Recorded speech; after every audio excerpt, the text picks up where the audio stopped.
The cat brought her newborn kittens to her dying owner. Then something unbelievable happened. A dying man, a loyal gray cat, and 3 newborn kittens. When Mika carried her babies onto Kenji's chest, she wasn't just saying goodbye. She was giving him a reason to live. What happened next shocked every doctor and proved that love, in its quietest form, can bring the dead back from the edge. Before the story begins, hit like, comment, where are you watching from, and subscribe. This one will break your heart and heal it again. Kenji hadn't opened his curtains in days. The world outside was bright, alive. He couldn't stand it anymore. His body ached from lying still too long, his breath shallow, like it didn't want to bother him anymore. The machines were gone now. He'd told the nurse to take them away. "If I die," he'd said, voice cracking, "I want it to be quiet." The only sound left in his apartment was the slow, steady hum of the heater and Mika's soft paws pacing across the floor. The gray cat never left him. She slept on the foot of the bed, her yellow eyes half open even at night, watching him breathe like she knew time was running out. He whispered to her, voice weak but honest. "Greater than you or Hana's, remember? She picked you, said you'd make the house feel less empty." Mika blinked slowly like she understood. The memory hurt. Hana's laugh, her small hands brushing his hair when the chemo made it fall out. She'd died first, in that car crash on the rainy bridge. He never forgave himself for being at work that night. The hospital had called him before the police did. She didn't make it, they said, and something inside him shut off forever. After her death, he stopped answering calls, stopped meeting friends. Mika was all he had left. The cat used to wait at the door every night for Hana's return, meowing softly as if begging the silence to give her back. When Kenji finally broke down one night, Mika crawled onto his lap and stayed there until dawn. That's how their wordless bond began, 2 broken hearts that understood each other's language of loss. Now, even breathing hurt. His skin had gone pale, his lips dry. The doctor said his heart was tired. He'd laughed bitterly. "Aren't we all?" He'd noticed Mika's belly growing in the last weeks, heavy and round. He'd made her a nest near the heater with an old towel and a cardboard box. "You'll be a mother soon," he told her softly. "They'll need you more than I do." The day she went into labor, he was too weak to move. He heard faint cries from the corner, tiny squeaks of life. He smiled, tears in his eyes. "Good girl, Mika. You did it." Then he closed his eyes, ready to let go. Hours passed. The pain in his chest deepened, spreading cold.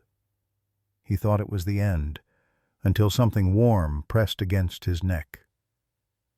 At first, he thought he was dreaming. Then another small weight landed on his chest, and another. He opened his eyes slowly. Mika stood beside him, fur matted, carrying one of her newborn kittens in her mouth. She gently placed it on his chest, right above his heart, then went back for the others.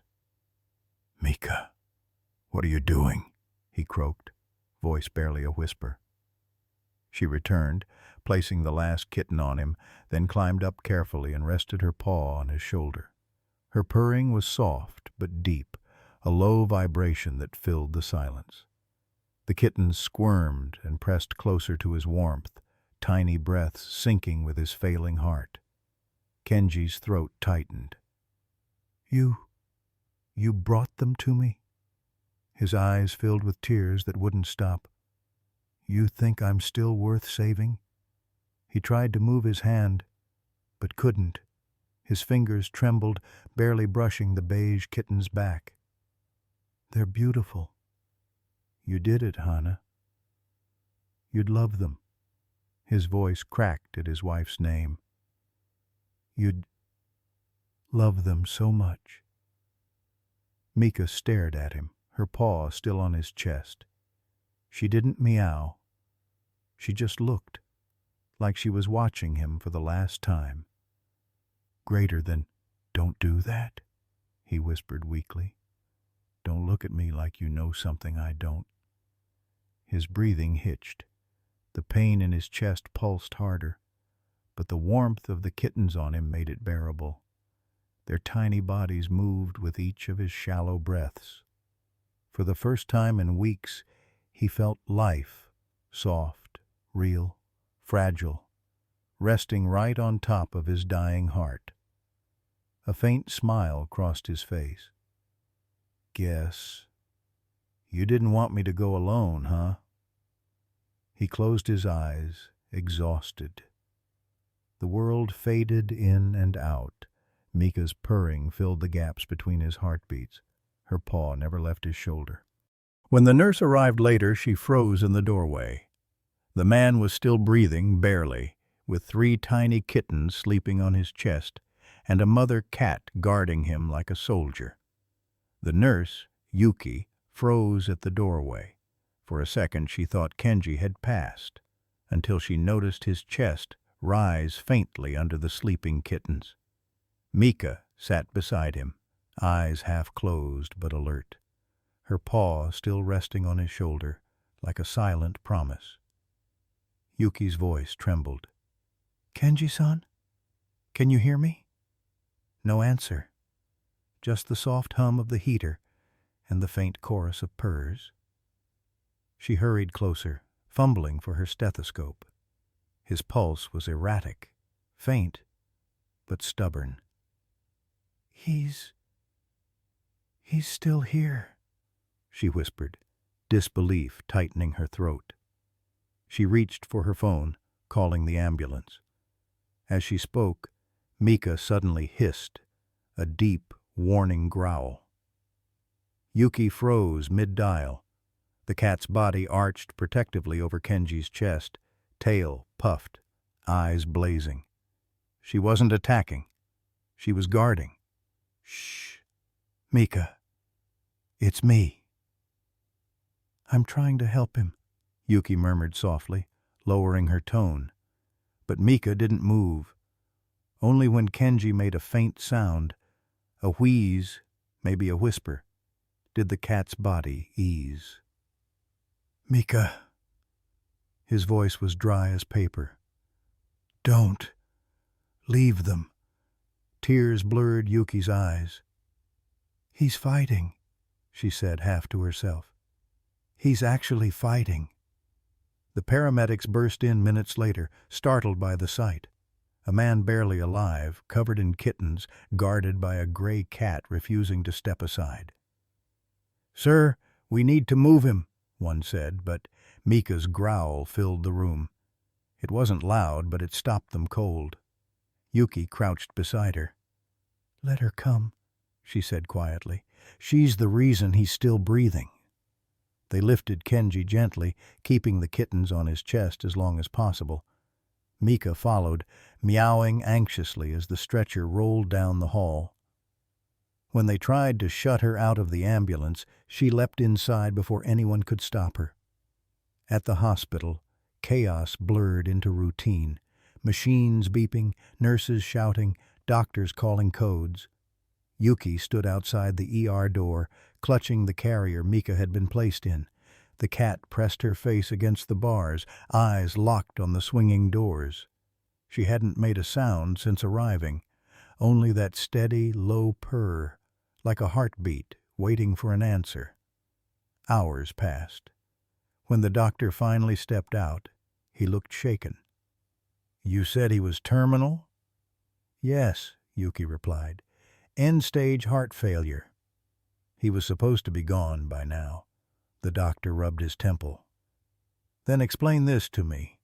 His heart rhythm was collapsing, but something kept it going.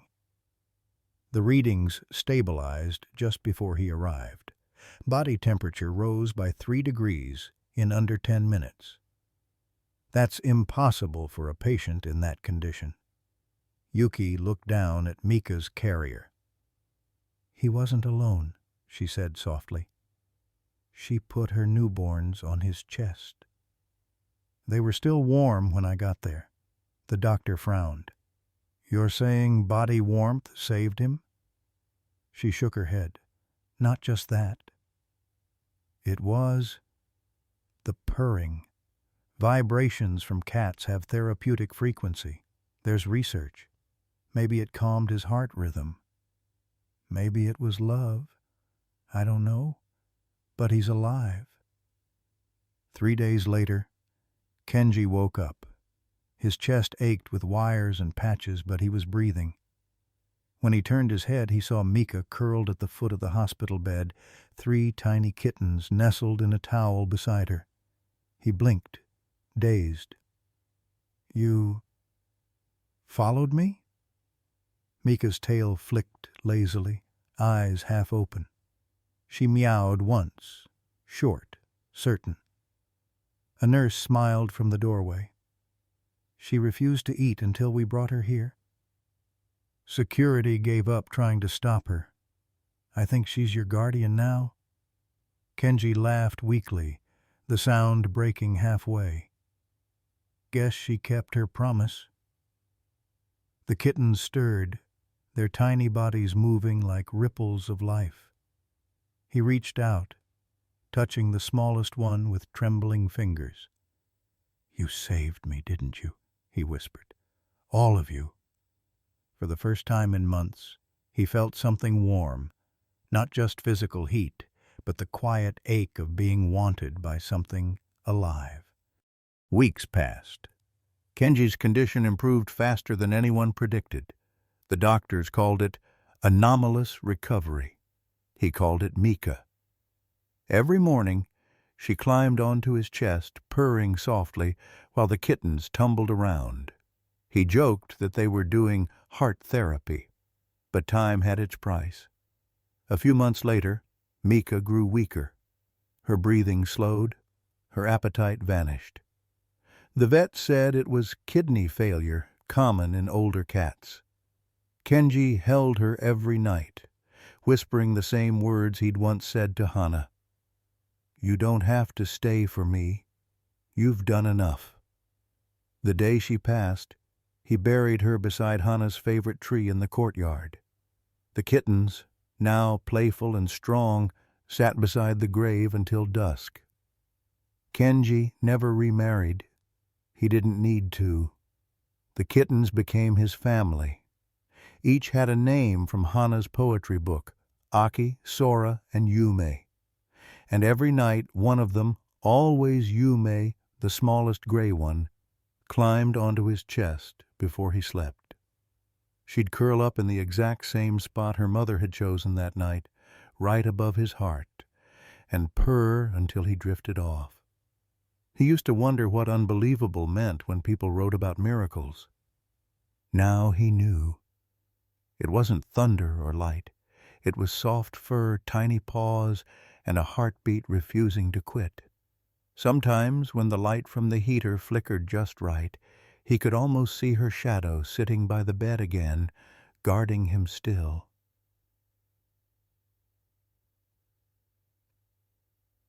Good girl, Mika, he whispered every night. You kept your promise. And the little gray kitten would lift her head, blink once, and purr, like she'd heard her mother's name before, somewhere in a memory that never really died. If this story touched your heart, share it. Let the world know that love doesn't always roar. It sometimes purrs. Subscribe for more true, emotional stories that remind us that even in our final moments, loyalty can rewrite fate itself.